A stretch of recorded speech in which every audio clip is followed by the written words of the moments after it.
NPS NPS अर्थात national pension system, यह एक पेंशन योजना है जिसका उद्देश्य केंद्र सरकार के कर्मचारियों को सेवानिवृत्ति के बाद वित्तीय सुरक्षा प्रदान करना है। एनपीएस में एम्प्लॉय के बेसिक प्लस डीए का 10% अंशदान तथा भारत सरकार के द्वारा 14% अंशदान जमा होता है। अब आपके मन में यह सवाल उठ रहा होगा कि इस अमाउंट का क्या होता है, यह कहाँ इन्वेस्ट होता है और किस प्रकार इन्वेस्ट होता है, और रिटायरमेंट के बाद में इस इन्वेस्टमेंट अमाउंट में से एम्प्लॉय को क्या मिलता है, उसे कितनी पेंशन मिलती है और एक साथ उसे कितना अमाउंट मिलता है।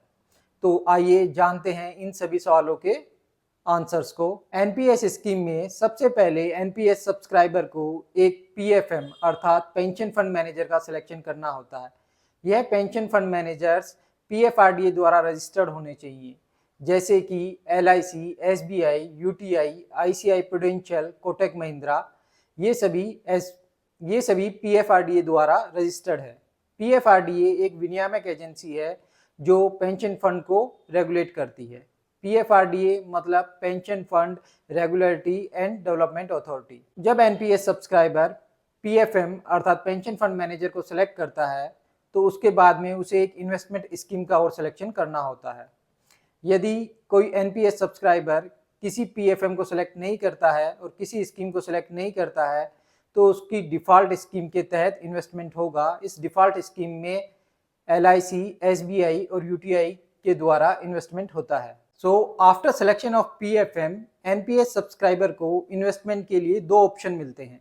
एक तो है एक्टिव चॉइस और दूसरा है ऑटो चॉइस। एक्टिव चॉइस में सब्सक्राइबर को अपना असेट्स क्लास खुद सेलेक्ट करना होता है। असेट्स क्लास में आप equity, corporate bonds, government bonds और अल्टरनेटिव इन्वेस्टमेंट फंड्स में इन्वेस्ट कर सकते हैं।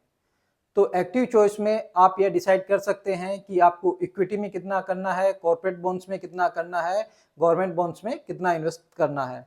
जबकि ऑटो चॉइस के अंदर आपकी एज और रिस्क प्रोफाइल के अकॉर्डिंगली असेट्स क्लास का सिलेक्शन ऑटोमेटिक हो जाता है। रिस्क प्रोफाइल से मतलब है कि NPS subscriber high risk, moderate और लो रिस्क में से किसी एक का सिलेक्शन करेगा। यदि वो हाई रिस्क का सिलेक्शन करता है तो उसका इन्वेस्टमेंट इक्विटी में ज़्यादा होगा, और अगर लो रिस्क का करता है तो उसका इन्वेस्टमेंट इक्विटी में कम होगा और डेब्ट फंड में जैसे कि कॉर्पोरेट बॉन्ड्स और गवर्नमेंट बॉन्ड्स में ज़्यादा होगा। इसमें भी आपका इन्वेस्टमेंट आपकी जैसे जैसे एज बढ़ती है उसके अकॉर्डिंगली आपका इन्वेस्टमेंट इक्विटी से डेब्ट फंड की तरफ बढ़ता जाता है।